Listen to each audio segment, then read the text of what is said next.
સુરત પોલીસે બે ઠગબાજોને ઝડપી પાડ્યા છે। સોનું આપવાના બહાને 87 લાખની ઠગાઈ આચરી હતી। ખોટી આંગડિયા પેઢી બનાવી ઠગાઈ આચરી હતી। ફરિયાદીએ પેઢીમાં 87 લાખ જમા કરાવ્યા હતા। ઠગબાજો 87 લાખ લઈ ફરાર થયા હતા। વરાછા પોલીસે 5 લાખ જપ્ત કર્યા।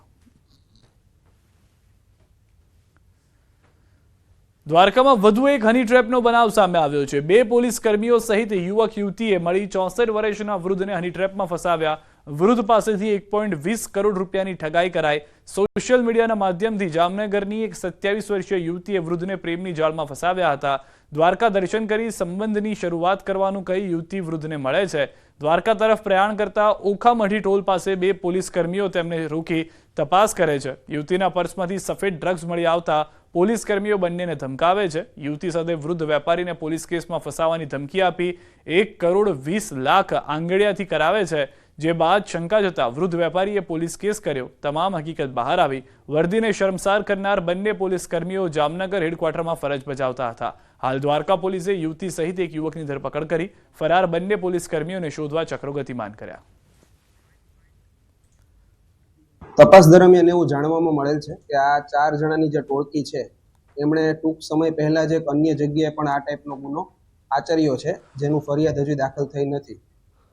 તો એના અનુસંધાને એમની ઝડપી તપાસ કરવા દરમિયાન તેમના ઘરમાંથી કુલ ટોટલ 6 લાખ રૂપિયાનો જે મુદ્દામાલ છે એ કબજા કરવામાં આવ્યો છે।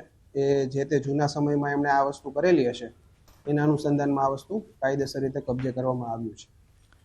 ગુજરાતમાં હવે પોલીસ ટેકનોલોજીનો ઉપયોગ કરીને ગુનેગારોનો કોઈ પણ ખૂણેથી શોધવા લાગી છે। ખાસ કરીને ડ્રોન ટેકનોલોજી ખૂબ જ કારગર સાબિત થઈ રહી છે। ત્યારે દાહોદમાં ડ્રોનનો ઉપયોગ દારૂના અડ્ડાઓ પર રેડ પાડવામાં થઈ રહ્યો છે। ગરબાડા પોલીસે ડ્રોનની મદદથી અંતરિયાળ વિસ્તારમાં દેશી દારૂના અડ્ડા શોધી કાઢ્યા। દારૂના અડ્ડા પર પોલીસે દેશી અને વિદેશી દારૂ સાથે એક આરોપીની ધરપકડ કરી। બે દ્રશ્યો આપ જોઈ રહ્યા છો। ડ્રોન જેવું જ પહોંચે છે ત્યાં આગળ ત્યાં સમગ્ર ઘટના જે છે દેશી દારૂ વિદેશી દારૂ તે તો જોવા મળી રહ્યા છે વેચાણને લઈને બનાવટને લઈને, પરંતુ જે આરોપીઓ હતા તે પણ ત્યાંથી ભાગી છૂટે છે। પરંતુ પોલીસ એક્શનમાં આવે છે, એક આરોપીને પકડી લે છે, વધુ પૂછપરછ પણ શરૂ કરવામાં આવી છે। સુરતના પુણાગામ પોલીસની કાર્યવાહી। ફરી એક વખત બાળ મજૂરી કરતા બાળકોને મુક્ત કરાવાયા છે। સગીર વયના બાળકોને બાળ મજૂરીમાંથી મુક્ત કરાવાયા।